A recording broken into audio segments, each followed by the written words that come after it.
Uh, Welcome everyone.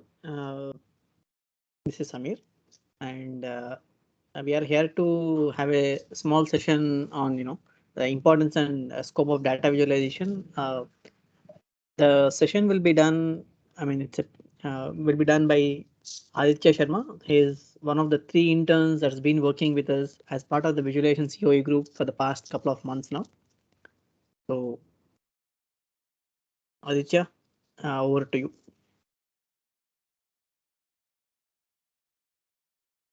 Hi, good morning, everyone. So let me just share my screen.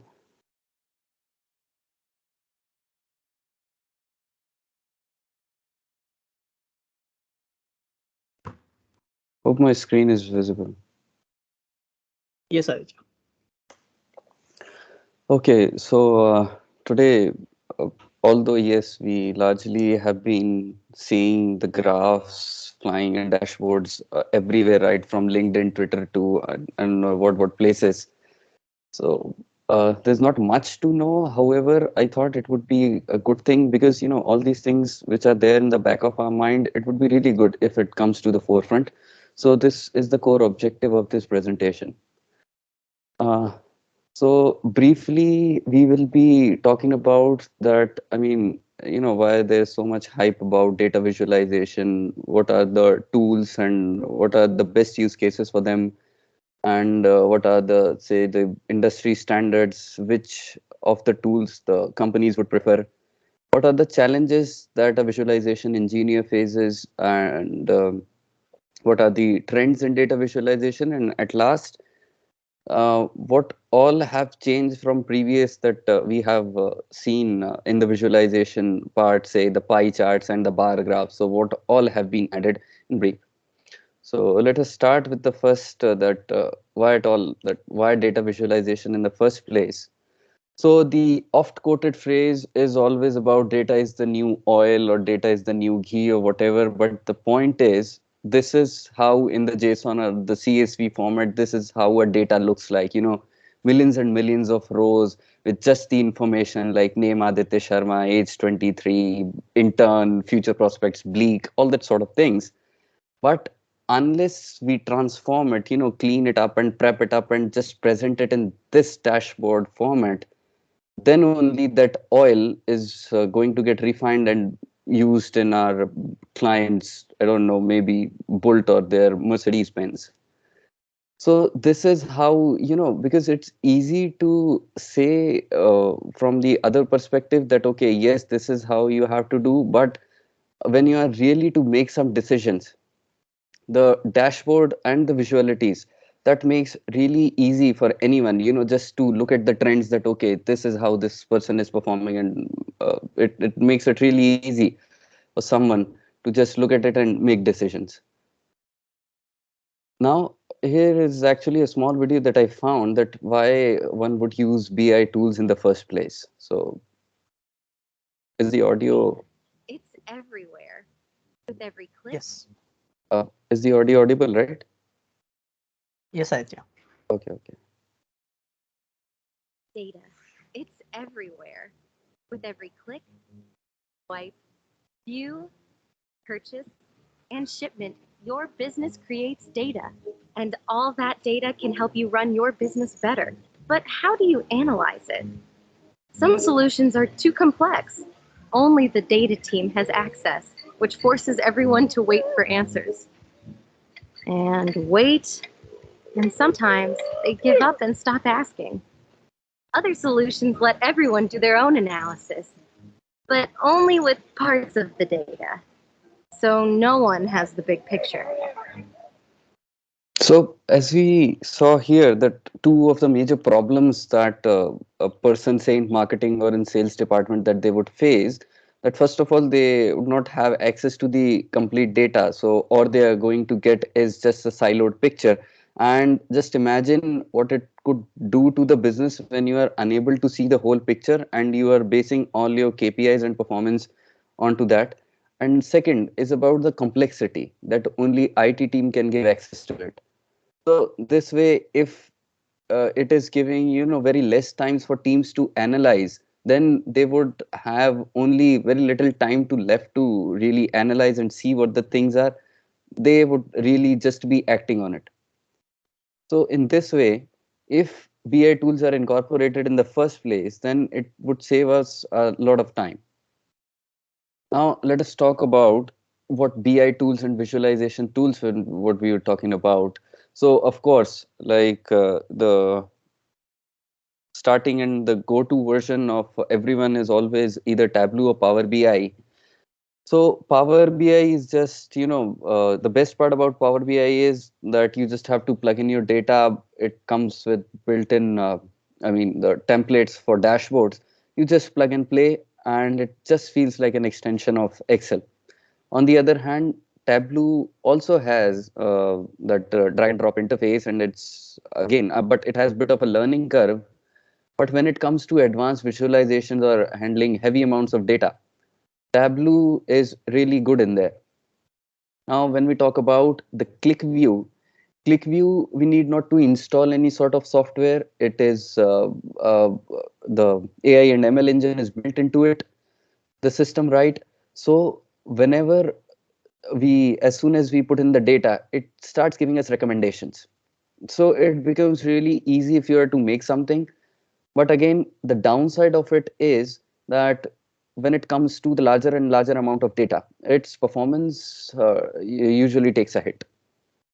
Now, coming to the Looker is the newest of all and has been very fast catching up. Best for the data modeling parts, because once you have established the business logic and all, and then you work on it, and then it provides sort of a complete solution for your data visualization needs. So here's actually a nifty table.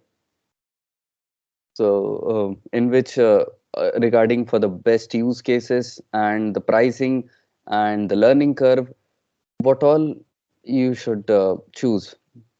Now, when it comes to the pricing of these tools, then Power BI, the basic version is usually free and the pro version costs $10 a month, because the thing is, the Microsoft is bundling it usually as a part of their Azure data lakes and data solutions. So in this way, it's all sort of a complete solution. That is why it is priced so low. When it comes to Tableau, that's again a complete solution, and you get a data prep. So as to clean up your data, there's Tableau Prep, which makes it really easy to clean up your data just by drag and drop interface. Next comes ClickView is $30 a month, and Looker is actually the most expensive of all. It has got custom pricing, and it usually costs upwards of $5,000.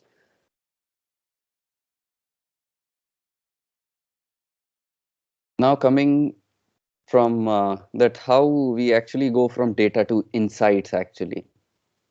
Now, let us talk about the design principles in visualization first, that how it differentiates actually just from the plain graphs that we make in Excel, is that few of the principles, if we adhere to, it is going to make things easy for the client. So the first one is that the relevant metrics should be visible upfront. The client should be able to interact. It should be easy to use, and of course the agile principles in practice, that you are going to reiterate it until it is finally published. Now here is the visualization process, that first of all you're going to collect data, ask the clients about the questions, anything that you have regarding the data, the purpose of the dashboard, and what all you need to for data discovery. Then you're going to prep your data for the wireframing part. You're just going to make a rough version of the dashboard that you're going to make, and you're going to decide there that whether it's going to be exploratory or something like explanatory, which is going to define your matrix. Next comes is the visualization part. Just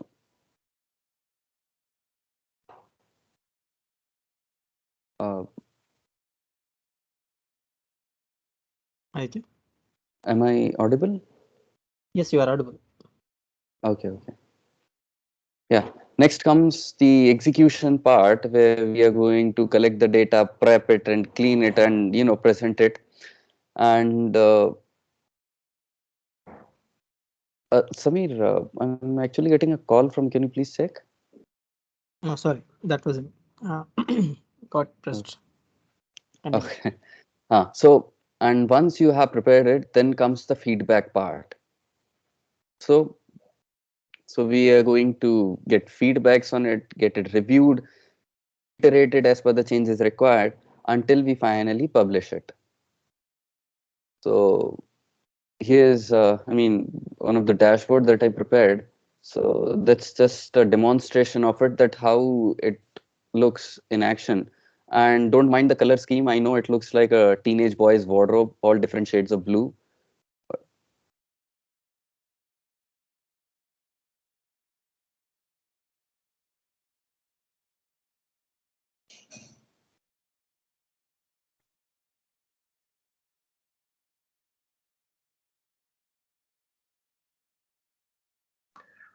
I Aisha, can you explain the So dashboard while you're talking, showing it? Yeah, even before that, yeah. Aditya, do you have examples of some wireframes in terms of both exploratory and explanatory? No, not actually. I just added a video of what I made.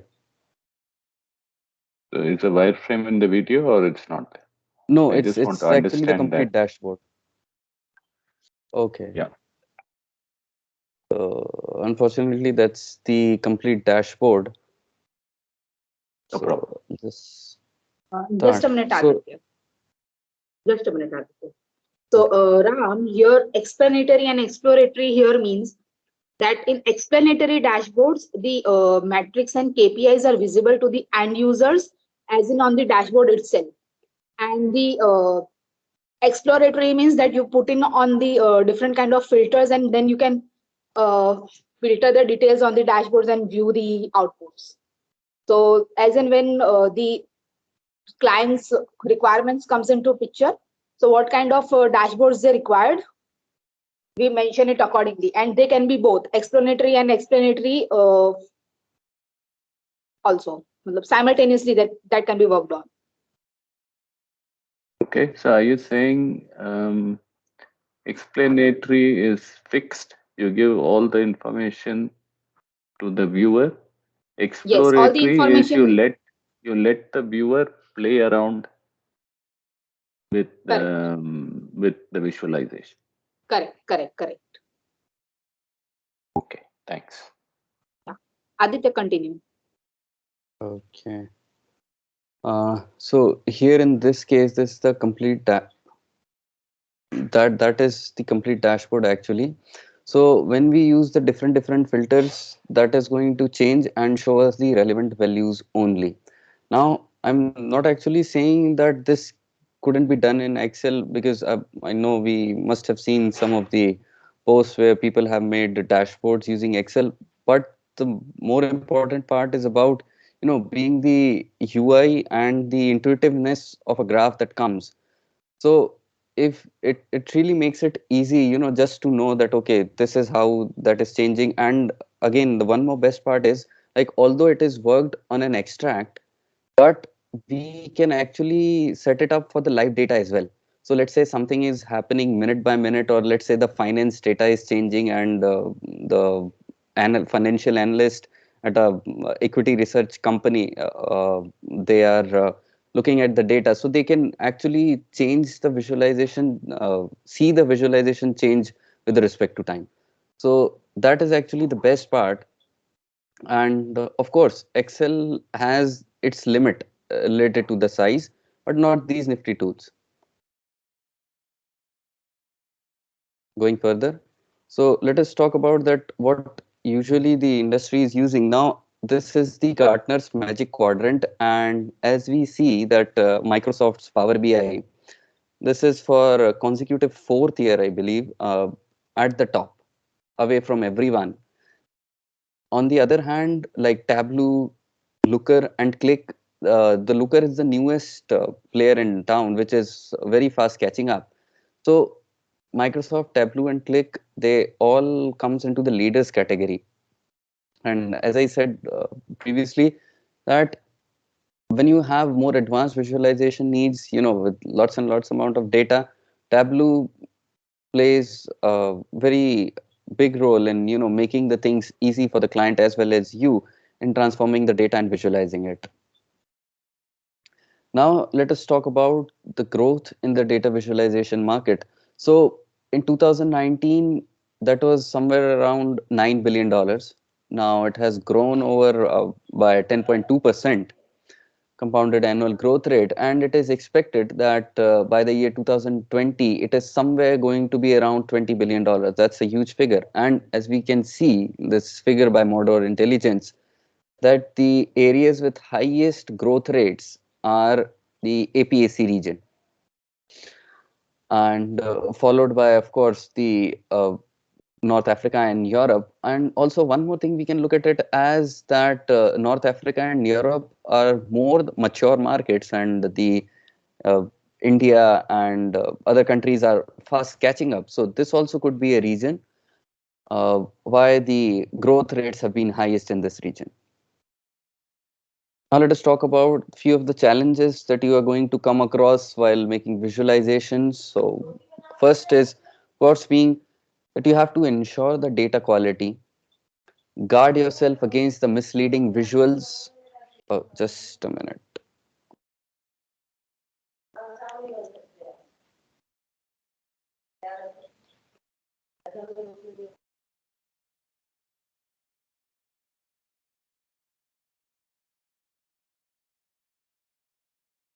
Yeah, I'm sorry about that. So misleading visuals, so that we have to guard ourselves as well as the client, so that they don't get the inference what we are not trying to make. The best part is that it should be intuitive, and this is one of the challenge, because unless the graph is intuitive, we may need to put in a lot of writings and words into it, or legends, so as to make the other people understand. But if the graph, the coloring is all intuitive, then it becomes really easy. And at last, the overstuffing of information in the graph. So let us look at all these things one by one. Now, when it comes to ensuring data quality, so it is very much important that we have a rigorous data profiling and have control of the incoming data. And the data pipeline design should be careful, so that we need not to deal with duplicate data. And the best part and next come is that whenever new data set is introduced, it is so very much important that we do regression testing continually, so as to know that, okay, this data belongs to this category only. And again, next in line is to trace the data lineage, and it should be integrated. And at last, whenever we are to collect data requirements from the clients, we should be all clear about the various conditions and scenarios that we are talking about, and present it with clear documentation, so it becomes easy for our teams to deal with. Now, this one, what I was talking about in terms of misleading visuals. So when, okay, say I am just a newbie and have no experience with graphs, what I can see is that 39% is more than 57%, 81%. So this person has not done its job properly. But the reality is that 39% out of the total 100%, whatever is there, because in 2019 the highest number of seats was with BJP. So it makes really sense that 39% would be bigger in on absolute scale, with the 57% and 81% of their seats won.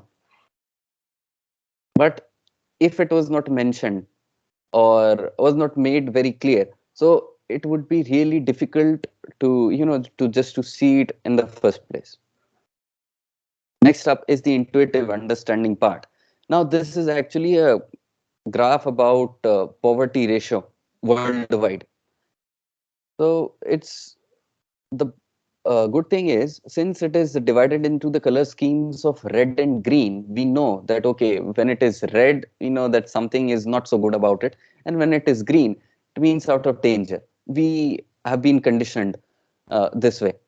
So now when someone sees that, even if I, just hide this uh, legend, uh, for the point being, so one would know that, okay, the region which are darker, in darker shades of green, must have better conditions as compared to the one which are in dark red and the other shades of pink. Now, this spy looks like, actually,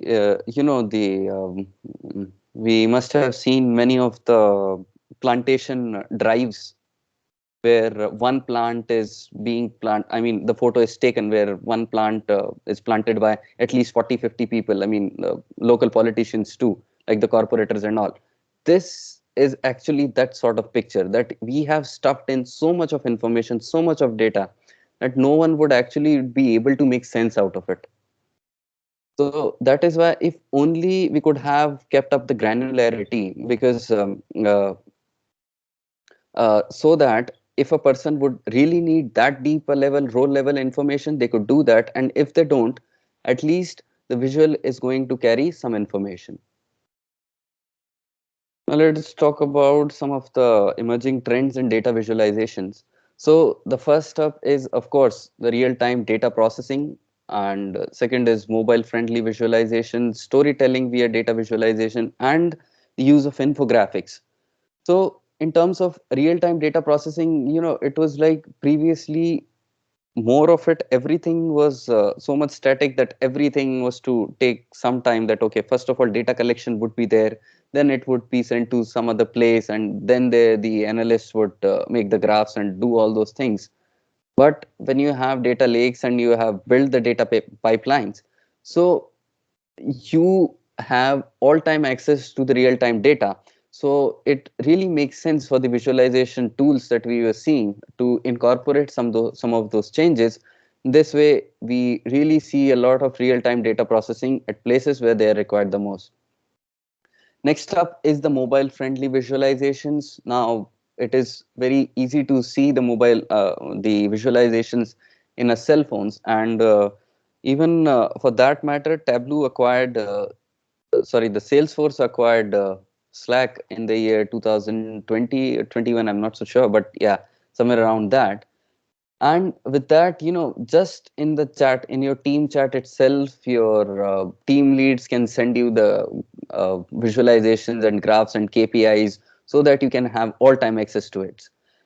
Next up is storytelling. Then when you are presenting the data, uh, and you have the numbers, you have the pictures, it becomes really profound to tell something related to the stories around it, because the stories sticks for a long time in a person's brain. And at last, that the use of infographics.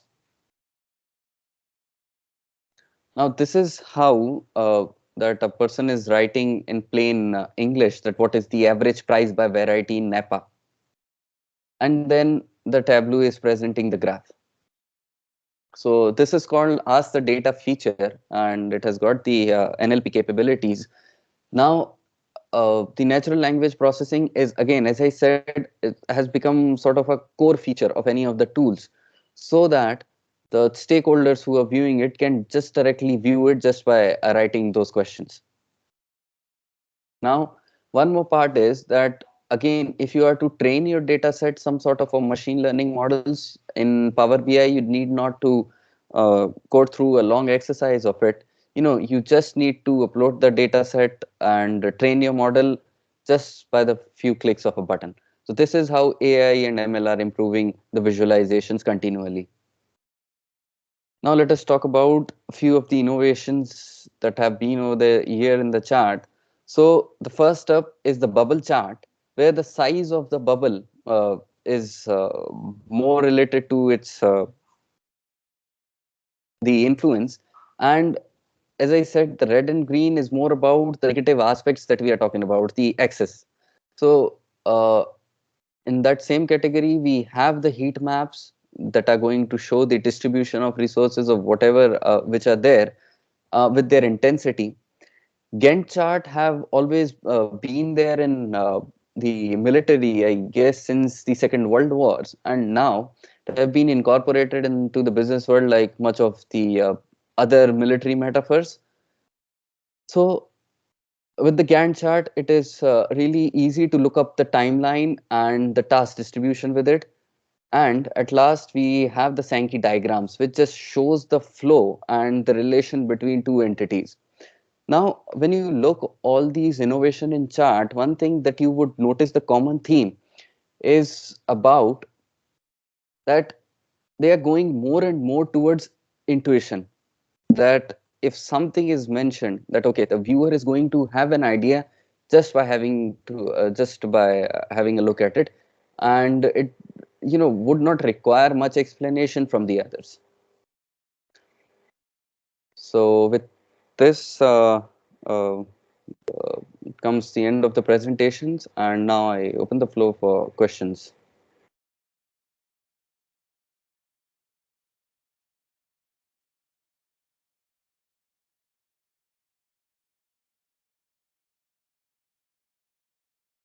Thank you, Aditya, for the call. Do we have any questions regarding anything specific in the presentation?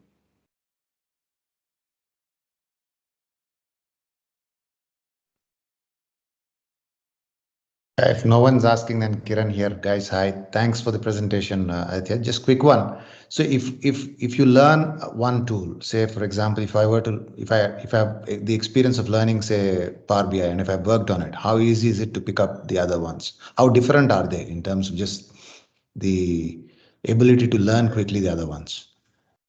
Sir, I mean, Kiran, it's more about, once the basic knowledge that you have, you are going to have the transference of knowledge. So it is more like that, similar to that once you know one programming language, maybe a Python, the elements are going to be similar. So you can, maybe in a weekend or two can pick up another language, say Go. So same goes with these tools as well. So whatever, if you are proficient in Power BI, so you are going to have the transference of knowledge.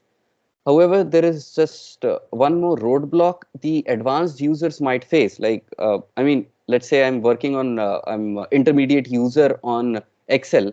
I might have an easy time switching it to Google Sheets. However, if I am an advanced user and I have been trained all across it, so it would really be difficult to switch to a different case. So it depends more on the person's capability in one particular area. Uh, and the tools are, as I said, these are largely drag and drop interfaces, and you just have to know the basic design principles. And yes, that's it. Not much difficulty in switching from one tool to the other. Did I answer the question? Thank you. Yeah, I got it. All of them offer cloud versions, right? All these four that you spoke about: Power BI, Looker, Tableau, Click.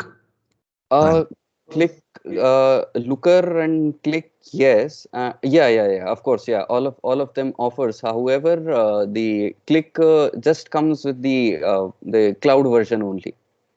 Click View. Rest everything has the desktop apps as well. Got it. So And sorry, sorry. And if I can contribute, while they do offer the online versions, generally the functionality is limited. So that's one point too that we can keep in mind. Meaning the cloud versions have is it? Sorry. Yeah, the cloud versions have a limited functionality in certain scenarios. For So example, if you were to buy a Tableau server, then it offers a lot more functionality, basically. Yes. Okay, got it. I think Abhishek has his hand up. Yes.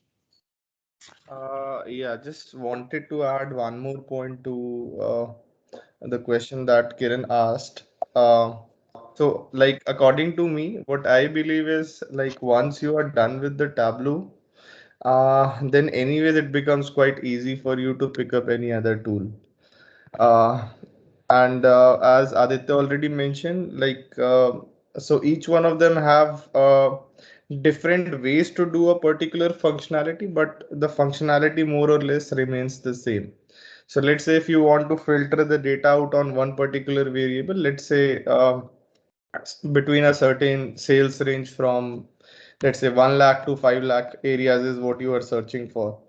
So more or less, the functionality would remain same. Let's say funneling the data down through a filter, but the way would be a bit different in different tools. But what I believe is in terms of as Aditya already mentioned, in terms of learning it, Tableau has a good learning curve there.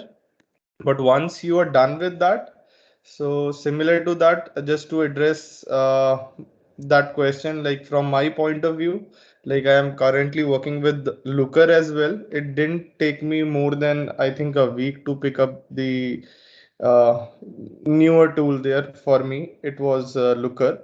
So it didn't take me more than a week to understand that particular tool. So I believe if once you are done with Tableau part, it covers from basics to intermediate to advanced level in a way that once you are done with it, you can pick up any other tool quickly. That's my point of view. Just wanted to put in that. Got it. Got it. Yeah. So I would also like to add to what Abhishek has said. So no prior programming knowledge is required to have an hands-on on any of the tools that are mentioned here, may it be Power BI or Tableau. So if I say on the comparison of the Tableau and Power BI, so Power BI would be just like the Excel format that you use if you are aware of the formulas and expressions there. So it's just a drag and drop system that is available. So in Tableau, we have advanced functions available for the formulation and all. And for Power BI, we have to learn Power BI DAX, that is DAX, that are data expressions for more complex functionalities for the analysis. Yeah, data analysis expressions. Okay. Yeah. Yeah. So Looker as an equivalent, Looker and the others also have an equivalent to DAX generally, do they? Yes. Okay. Okay. So if That's you have inbuilt incorporated. okay, if you have to manipulate data that comes for the purpose of good visualization, then in the case of Power BI, you'll have to learn DAX. Similarly, you'll have in the case of Tableau something else, in the case of Looker something else, etc., etc. Is that correct? Correct. Correct. Correct. Okay, got it. Yeah, just to be much more specific here, in case of Power BI, it is DAX. In case of Tableau, it is basically more or less the calculated fields that are there. And in case of Looker, they have their auto ML thing there. Aditya, can you just name that? I'm just forgetting that name. Yeah, look ML. Look ML, yeah. ML. So they have their own data manipulation and I mean preparation languages, or maybe I think language would be a better thing, or the functionality that is there to in order to manipulate the data. And something like Look ML or Looker ML, is that based on Python or what? I've not really worked much with that, but I think it is mostly, I mean, you can do it in the same way that you can do it in Tableau Prep or any other data preparation tool. Okay, okay, got it. So yes, And SQL. yeah. And one more thing here, the desktop applications are more powerful than cloud. Reason being, to handle a lot of data is feasible on desktop versions. Right. I also understand that you can embed, in the case of Power BI, you can embed Power BI visualizations into other applications. Is that possible across the other tools also? Like in the case of, say, for example, the work that we do for BA365, Power BI is being used there. You develop these reports on Power BI, and then you're able to embed these in the actual Power BI application. Sorry, actual BA365 application. Is that the same with the other tools as well? Embedded analytics is actually there in Tableau, but like, are you talking about the in that Power BI app? Because No. I'm talking about, say, so assuming that I have an okay, application that needs to, I have a web application that needs to show some of these visualization. I don't want to go out into a Power BI environment to sort of Yes, look at yes, this yes. visualization. Is that possible across all these other tools also? In Tableau, yes, it is possible to embed analytics, and I mean, I'm not so sure about Looker. I haven't worked on it. Yeah, Looker also has a Looker embed given. There is no feature that will not be there in the other visualization tool. Okay. Pretty much everybody copies a standard set of features. Okay. Okay. And all these DAX or LookML or whatever are their own proprietary variants of SQL in a manner of speaking. What programming languages do they use is, yeah, they would tend to prefer using SQL as the syntax, so to speak, not the Microsoft SQL of course, but yeah, general SQL queries style. Even DAX is closer to SQL, is it, Sirisha? Yeah, it is basically expressions, Kiran. So if there is SQL expressions, right? there was this link that came up in C# at some point in time, which is probably now not very popular. Similar style. Essentially, you would have where clauses and conditions and stuff like that, but they are all modeled on SQL. Okay, got it. Yeah, Abhishek. So just to add to what Shirisha said, so how I would put it is, so every visualization is basically a query. Okay, so let's say whatever you have built in there, you are eventually dealing with a query, and every visualization can thus be translated into not only a query but also a table there. So eventually, every visualization is a resultant output of a query there. Just to put it bluntly, I would say. Yeah. And they have actually patented their own languages. I mean, on top of this. So, for example, Tableau is based on with SQL, which is basically visualization based on a SQL query there, and they have patented this particular technology. Same with the other tools as well. Got it, Abhishek. We have a question from Ram, I guess. Yeah. Do we know which visualization tools are going to be the rage in the next 6 to 18 months? Does it make sense to look for some partnerships here? Aditya, do you want to bring up that Gartner quadrant? Yes, I would. But Ram, Sirisha, that is as probably 6 9 months ago, Looker might not even have been there, no? That Yeah. So it is all about how great their marketing is, Ram, to some extent. But at that level, named visualization tools that we should be focusing on is Domo, ThoughtSpot. where is that? Aditya, can you go to the presentation more or increase the Yeah, size it of is the? there. Yeah, Challengers is where Domo is. So is it visible? Where is Domo? Domo is right below. I see that. What the other one you said? ThoughtSpot. ThoughtSpot is in Visionaries. Below click. Right. Below click. Spot. Yeah. I see that. Because not so much about anything else, it's just that the way they approach those problems is slightly different. Elephant is also good. Sisense is also apparently good, but yeah, ThoughtSpot has got a very unique way of addressing visualization. Basically, they start with questions and answers, that sort of a thing. Domo, again, because it is inspired by a lot of open source charting controls and all of that, the visualization is much more sharper. Yeah, the best way of looking at it, Ram, also is to see what the latest craze in the data platforms are and what sort of a visualization tools are they partnering with. But yeah, three So, things. like for example, Here is that. Sorry, yeah, go ahead. Snowflake, are they partnered with? Are they focusing on any specific BI tool? They have all integrations, Ram. They definitely have all three. In fact, I actually did not hear so much about Looker and Snowflake, but it is fairly certain because that is what Abhishek is working on right now, right? He queries data from Snowflake and creates visualizations on Looker. Tableau and Power BI, absolutely. They also have ThoughtSpot and Sisense and Click.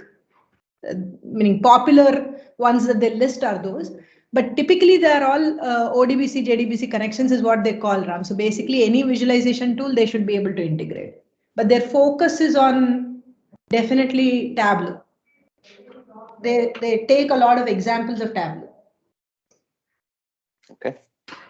So my other question, Abhishek, you have your hand up.